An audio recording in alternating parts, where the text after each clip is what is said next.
Do good work is not a label, but a way of living. It is the constant and diligent effort to achieve a new level of excellence in one's own life. It is the hidden inner beauty behind the struggle to achieve excellence. It's not perfect, but imperfect. It is the effort, discipline, and focus that often goes unnoticed. The goal of Do Good Work is to highlight that drive. The guests I have on this show emulate this drive in their own special way. You'll be able to apply new ideas into your own life by learning from them. We will also have one-on-one episodes with me where we'll dive into my own experience with entrepreneurship and leadership. Every episode is designed to provide you with ideas that you can apply and grow in excellence in all areas of your life, business, and career. Today on the show, we have Nick Bradley. Nick is a world-renowned business growth expert who works with entrepreneurs, business leaders, and investors, transforming good companies into great ones. Over the last decade, he's built and bought and sold 22 businesses with a combined valuation of $5.2 billion.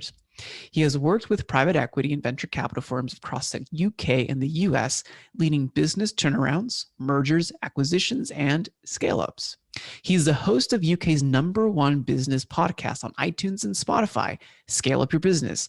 He has achieved over 150,000 downloads in 130 countries in less than 12 months since launch.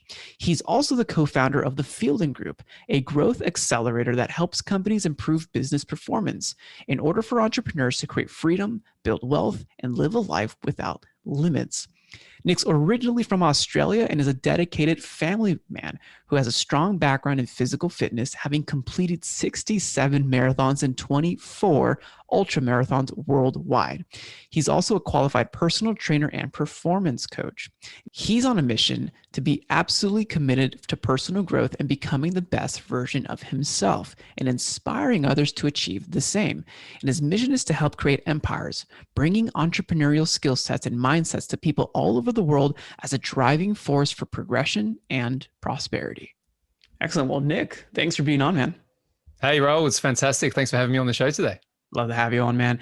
A lot of the guests that I've had on, we discuss the different stages in the growth trajectory of a business, from startup to scale up to looking to potentially get Series A, Series B, or even selling your business. So can you kind of help us calm down the whirlwind and understand what is the main difference between a startup and a scale up? Yeah, absolutely. It's a good place to start because there's a lot of confusion around the stages of business growth. Mm-hmm. And I think a lot of people know what startups are, or they think they know what startups are, but just to be super clear, they usually spawn from a very creative, passionate entrepreneur who sees a very precise problem in the world, and they have the belief, the faith, the energy, passion again to be able to solve that problem. And so I often say the stage of startup of a business is a lot of fun. It's also very chaotic, but it can be very creative. And you've got lots of things going on which don't feel like they're always working, but you have absolute, clear focus on what you're trying to achieve, and usually a very clear vision and a really good intent, a good why underneath that.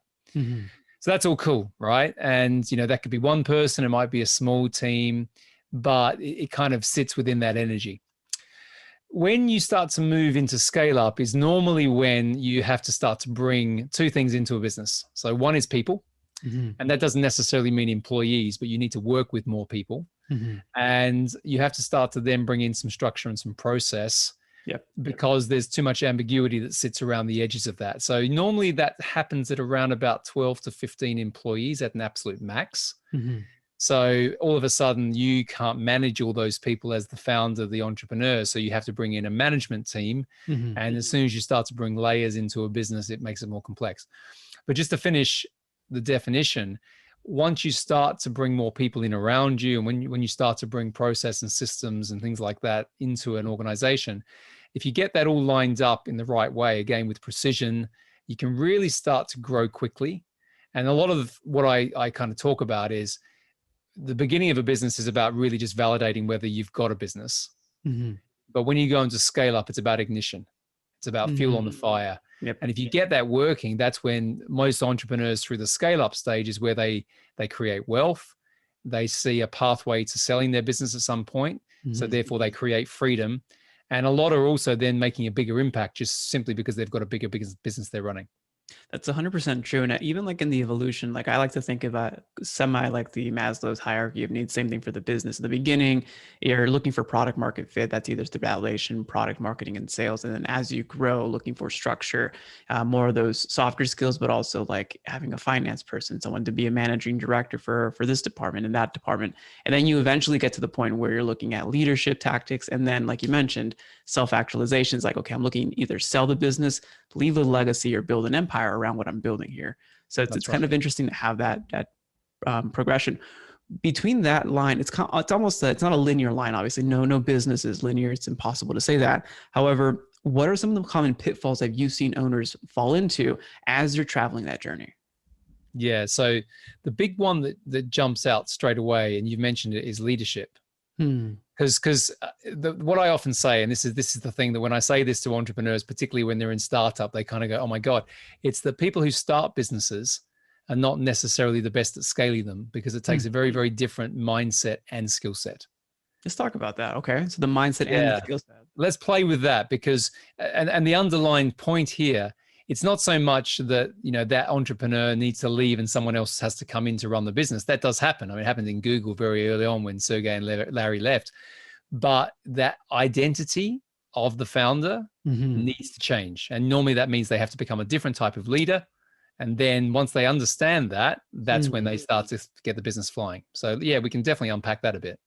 Yeah, let's unpack that, because I believe that a lot of owners who start, it's kind of like letting go of their baby, right? Like, how do I actually let go? How do I actually have someone else run this for me, or not taking an ego stroke and saying that I'm the right person for this position? So what's the mindset to really be able to have that solid foundation? Yeah. So if we start with that, I mean, people ask me all the time, how important is mindset in business? And I say it's up to sort of 70, 80% of the success you're going to have is because of that, how you think and how you manage your state. But the key thing here is you have to have a certain amount of confidence, because the ability to scale is also the ability to let go. And so you have to trust. If you think about what I said beforehand, one of the clear definitions is you have more people around you. You cannot be a control freak.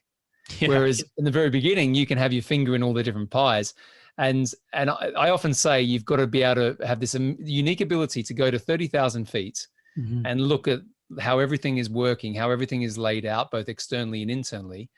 And you've also got to be able to go down to the granular, but make sure that you don't live there too long. So therefore, that trust and that confidence piece is the bit that usually defines the leaders that can really transition and create remarkable businesses. And it's also being prudent, right? Like not just blindly trusting, because that's also a pitfall that I've seen personally with business owners, is that, okay, you're the head of this department, I'm going to like ignore it because you've handled it, without actually being able to measure the right KPIs as they grow. Well, that's the point. I mean, it's measurement. So I've got 7 companies and I manage most of them remotely. So I have general managers in those businesses, and I buy businesses, I wouldn't say all the time, but I try and do 1 to 2 transactions a year where I have no intention of running that business. I'm what we call an owner investor. And therefore the only way that I can make sure that the business is running like a machine is to have very clear metrics, KPIs all the way through. True. So the point around knowing when to let go and when to intervene, for me, because I have to do both, is 100% driven by numbers. I love that. How do you look at value when it comes to the different businesses that you're looking to run or to acquire or to sell? Yeah. So my background, just for everyone listening, I spent 10 years in private equity, and private equity is just to define it, it's where you have a firm who has raised funds from usually high net worth individuals. Sometimes it's from pension funds and endowments, but you effectively create a fund, and that fund is managed by a private equity firm. They will then go and deploy that fund into a number of businesses, not usually too many. So it's usually maybe 5 to 10 reasonably large investments. And the whole premise of that is to manage that investment and get a 2 to 3 times, sometimes more return on the scale up of that business. So I did 10 years of that. And after doing that, I noticed that there were 6 characteristics that all businesses that are currently good businesses. So I'm not talking about businesses that are distressed, but for them to move from good to great to outstanding, they had to have these characteristics in place. So what they are, the 6 of this, the first one is purpose. And that's really about what I said at the very beginning, having a very clear vision and a strategy to make that vision happen. So you've got to know why you're doing what you're doing. So first, you got to know where you're going, why it matters, and then the plan to get there. So that's the first thing. And you'd be surprised how many entrepreneurs lose their way when they go from startup to scale up, just because simply the complexity starts to increase. Okay. And then they kind of disconnect with the actual employees and the teams that have different. They get overwhelmed. Yeah. They get overwhelmed. And that's where, back to what I said about the identity of the leader, they get too much in their heads. So that's the first one, and probably arguably the most important one. If I go and work with a business, the starting point is always that. Are you clear what you're doing? And you'd be surprised how many people are not.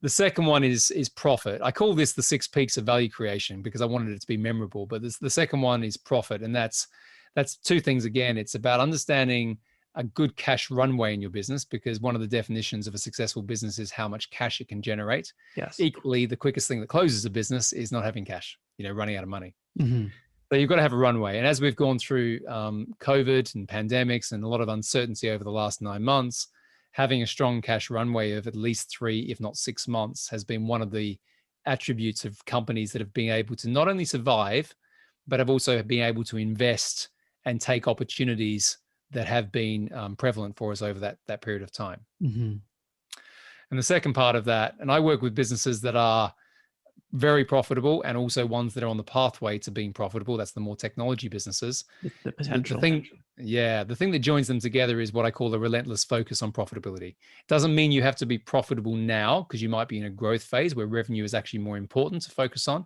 but you need to understand over a period of time where profit is going to come and when it's going to come. To forecast that, right? Yeah. And I mean, I'm in the process of selling a business at the moment, or helping a business be sold, and they're not profitable yet, but they've got an amazing, they're a business that will IPO, sell for a lot of money.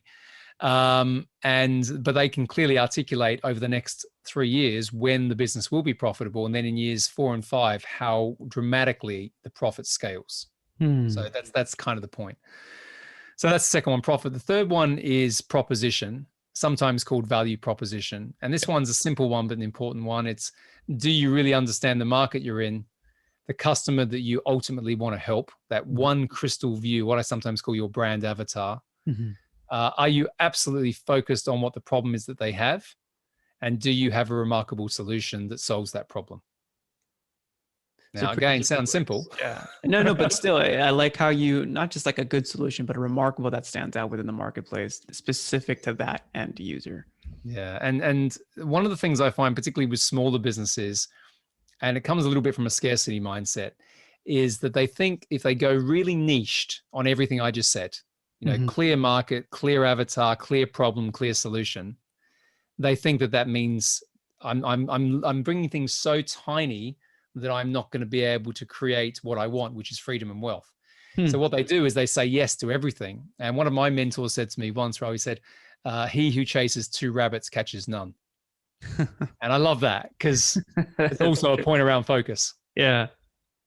No, it's interesting. So these are, again, the basics when it comes to value proposition, understanding that, but it's not obviously having a marketplace that fits enough to produce the amount of sales that you can actually either disrupt. It comes back to your model. But what I find is, with the onset of what we can do now with technology and the fact that we have mass reach, the fact that we connected on one social media platform and now we're having a conversation, I don't know, 20,000 miles away, whatever it is, 10,000 miles away. Yeah. It's incredible the ability you have to create reach, even if your niche is very micro. True. So a lot of the time, if I'm working with someone and they're trying to, they're not precise enough around that, then normally the starting point is to get them precise. And once they get that happening, then they can grow from that. And you'll be surprised how many times people grow quickly once they get clear on this part, because everything they're focused on in terms of their marketing activity, all the stuff we'll talk about in a minute, is much clearer. And then it resonates much more with the person that they're trying to reach. Would that be the 5th section, is your approach to marketing and sales? Yeah, I the call value it, prop? it's the fourth area. So just to reiterate, so the six peaks at the moment we've done purpose, profit, and proposition. The fourth one is what I call predictability. And that's defined. It is the category that covers marketing and sales, but for me, it's a consistent flow of the right customers driving recurring revenue. And there's two really important parts. There's a consistent flow, and then there's the recurring revenue. And I'll explain how they attribute to value. Most businesses don't have a good understanding, again, precise understanding of how they're bringing customers in. Yep. They don't have metrics all the way through their funnels. Yeah. And normally they don't understand if there are bottlenecks occurring, and therefore they wonder how they're going to make money, make revenue. So that piece is actually quite easy to fix when you start to get more disciplined around the process, both the marketing and the sales process. Yeah. And then recurring revenue is an important one because there's two ways you sell a business. You sell a business based on profit, net profit, EBITDA, or you sell it on recurring revenue. And sometimes it's a combination of both. And recurring revenue can be things like having a subscription model, but it can also be having long-term contracts with clients. Yeah. And again, why is that valuable? Because if I'm an investor going to go and buy, say, your business, I want to de-risk what I'm buying because, you might have built a great business, might be an outstanding business. Yeah. But the things that are going to tell me that are some of these characteristics. So if I know that I've got long-term contracts or I've got subscription models and I've got high customer retention, the predictability, the de-risking that's going to continue for me, therefore I get my value back for what I pay you is significantly higher. A question on that. This is pretty interesting. When it comes to knowing your customer lifetime value, and it's not a contract base, is that still as valuable as the previous two that you mentioned? Obviously, the subscriptions and long-term contracts triumph, the unpredictability if a client does leave, month 8, as opposed to the customer lifetime value average of month 18. But does that still matter if you know how long customers on average stick around in the business? It's still valuable, but it's one of those things that's like a proof point. It's almost like if you think about it like a checklist. So if someone's stuck around for a long time, you could argue that is a form of recurring revenue because they keep renewing in whatever way. Yeah. What I often advise companies to do, particularly if they're on the pathway to exit. So as I said, I predominantly work with businesses that are sort of 7 figures in revenue wanting to sell for 8 to 9. So I'm kind of working more up that chain. If they've got a problem here where they've got lifetime value, which is really good, so they're keeping their customers, but those customers are not on contracts or they haven't got a model that is as certain as it could be, I will often advise them to create a model where they can lock those customers in a way that's going to create more value when someone's looking at this business from the outside in terms of acquisition. To lower the risk. Because when you're acquiring a business, you're not going to make your money back until 1 to 3 years, typically, depending on. Yeah, and a lot of them, sometimes it's longer depending on the price, on the thing. But if I buy a small business, like a tiny business that's probably worth, let's say, $1 to $2 million, then I'll probably pay 3 times the profit for a business like that. So I'm expecting to get my return in over 3 years. In the world of private equity, and particularly sometimes when technology is in these businesses as well, that multiple can go up significantly. I sold a business in 2017. I was the CEO of the international part. It was a massive business, actually. We sold it for 14 times profit. Wow. $2.3 billion. And we sold it to the biggest private equity firm in the world, which is called Blackstone. Wow. Now, A, that's a big number. Yeah. B, it's a massive multiple. If I told you how we sold it in terms of how many people wanted to buy it and how at the end we went into what we call exclusivity with Blackstone. So that means they paid disproportionately more to get that right. Yeah. But the reason for that is that this business was extremely predictable in terms of its revenue. It could show you how it brought customers in. It could show you how it managed those customers through a process, and it could show you how it got value from lifetime and recurring revenue. So it's a great question what you asked.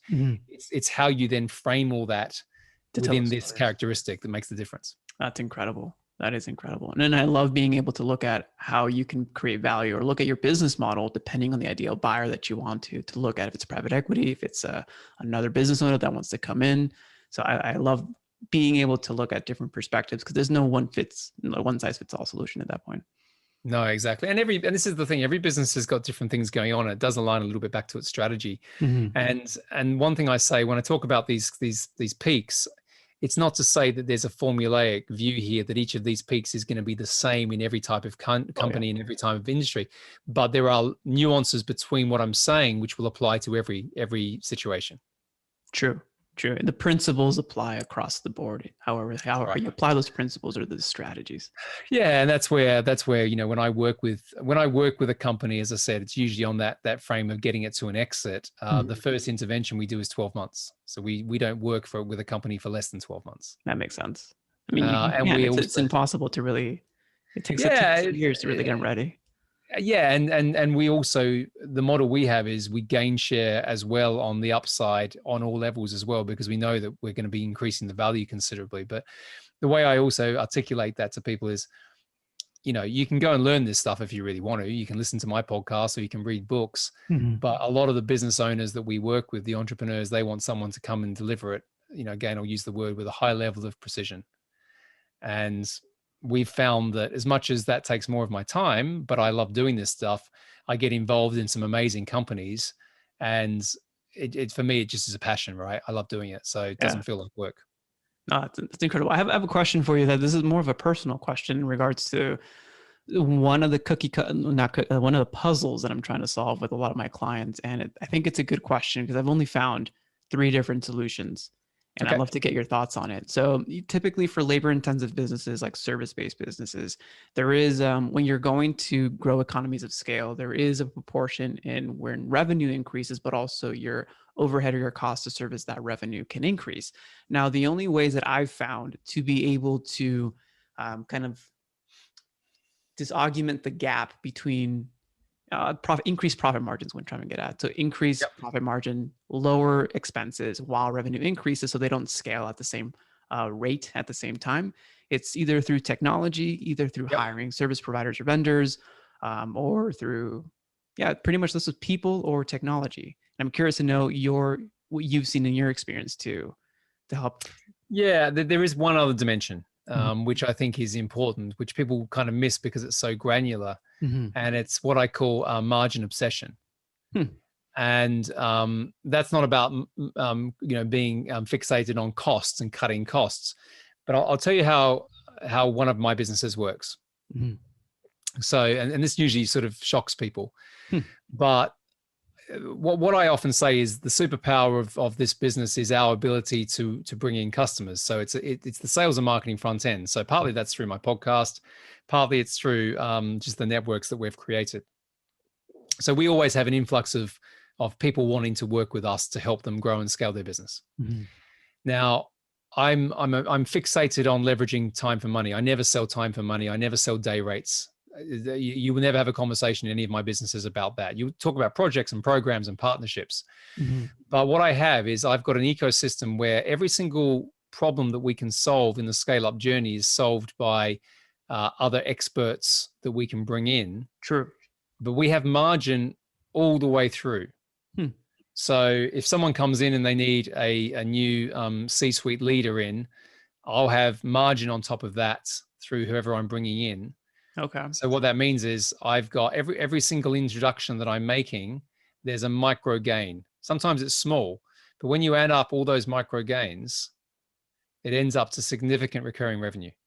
And it also lowers the cost per that.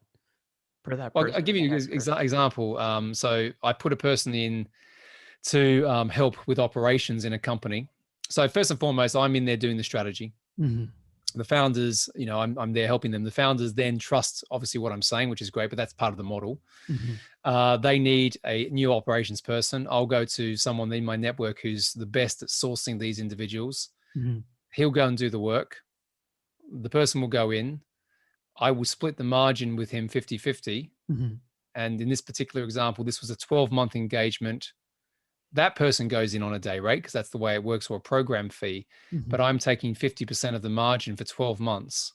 But I was earning money before that because I was already working in these organizations. So I'm very transparent.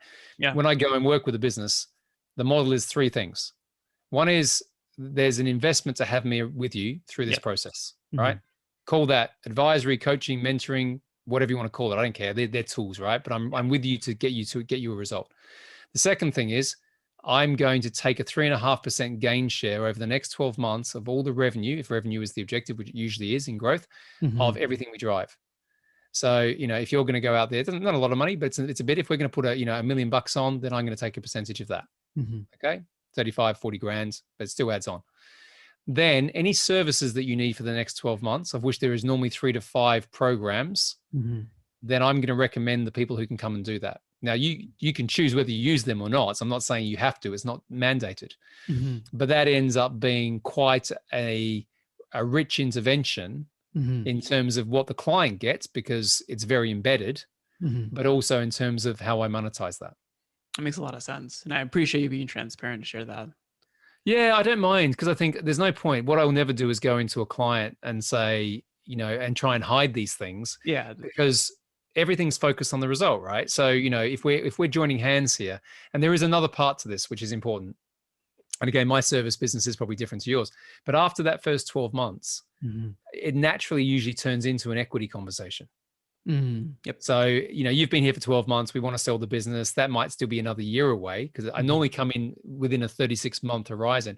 So I now sit as a chairman on a couple of businesses, non-exec director. I'm gifted some equity. Sometimes I put my own cash in if I think I want to, but the relationship changes. So I have multiple stakes in businesses that I know are going to sell within the next couple of years.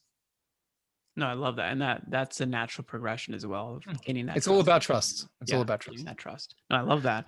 So the last point that we talked about was predictability. We talked about the sales and the marketing. Yeah, we've got 2 more to go. So the fourth one was predictability. The last couple actually are quite common, but they're important within the sequence of what I said. So the fifth one is process.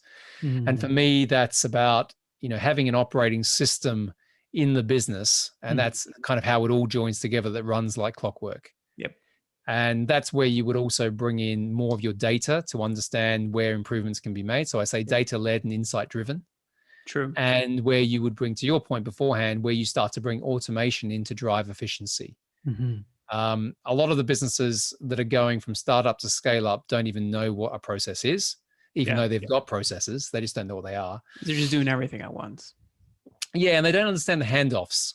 And again, if you're starting to bring in people and process, then you need to understand the interdependencies between all of those decisions, because A, they're expensive decisions because they're resourcing decisions. And B, it's like, the way I describe this best is, if you're an engine that's not finely tuned or a cog's out of place, it's going to sound pretty terrible. It doesn't take much to tune that engine before it sounds amazing, but those little things matter.